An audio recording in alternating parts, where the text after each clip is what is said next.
सुंदरता का मूल्य। एक अति सुंदर महिला ने विमान में प्रवेश किया और अपनी सीट की तलाश में नजरें घुमाई। उसने देखा कि उसकी सीट एक ऐसी व्यक्ति के बगल में है जिसके दोनों हाथ ही नहीं थे। महिला को उस अपाहिज व्यक्ति के पास बैठने में झिझक हुई। उस सुंदर महिला ने एयर होस्टेस से कहा, मैं इस सीट पर सुविधापूर्वक यात्रा नहीं कर पाऊंगी क्योंकि साथ की सीट पर जो व्यक्ति बैठा हुआ है उसके दोनों हाथ नहीं हैं। उस सुंदर महिला ने एयर होस्टेस से सीट बदलने हेतु आग्रह किया।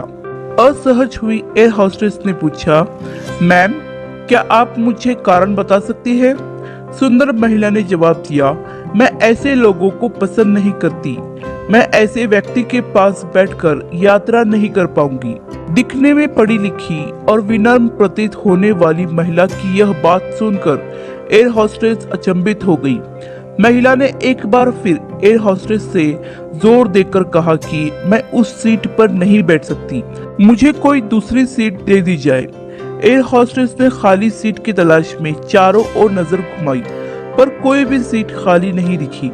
एयर होस्टेस ने महिला से कहा, मैडम, इस इकोनॉमिक क्लास में कोई सीट खाली नहीं है, किंतु यात्रियों की सुविधा का ध्यान रखना हमारा दायित्व है।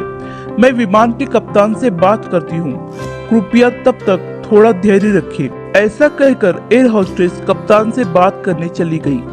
कुछ समय बाद लौटने के बाद उसने महिला को बताया, मैडम, आपको जो असुविधा हुई उसके लिए बहुत खेद है। इस पूरे विमान में केवल एक सीट खाली है और वह प्रथम श्रेणी में है। मैंने हमारी टीम से बात की है और हमने एक असाधारण निर्णय लिया है।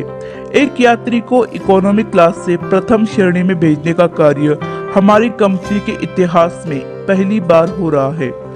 सुंदर महिला अत्यंत प्रसन्न हुई। इससे पहले कि वह अपनी प्रतिक्रिया व्यक्त कर पाती और एक शब्द भी बोल पाती, एयर होस्टेस उस अपाहिज और दोनों हाथ विहीन व्यक्ति की ओर बढ़ गई और विनम्रता पूर्वक उसने पूछा, सर, क्या आप प्रथम श्रेणी में जा सकेंगे? क्योंकि हम नहीं चाहते कि आप एक अशिष्ट यात्री के साथ यात्रा कर परेशान हो। यह बात सुनकर सभी यात्रियों ने ताली बजाकर इस निर्णय का स्वागत किया। वह अति सुंदर दिखने वाली महिला तो अब शर्म से नजरें ही नहीं उठा पा रही थी।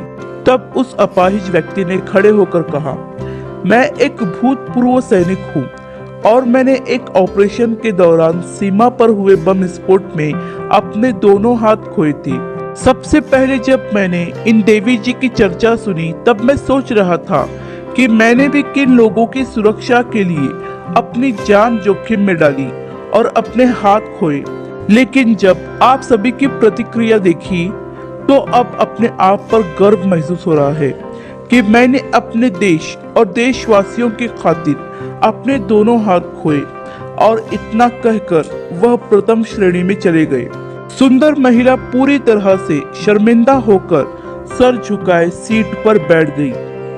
अगर विचारों में उदारता नहीं है तो ऐसी सुंदरता का कोई मूल्य नहीं है।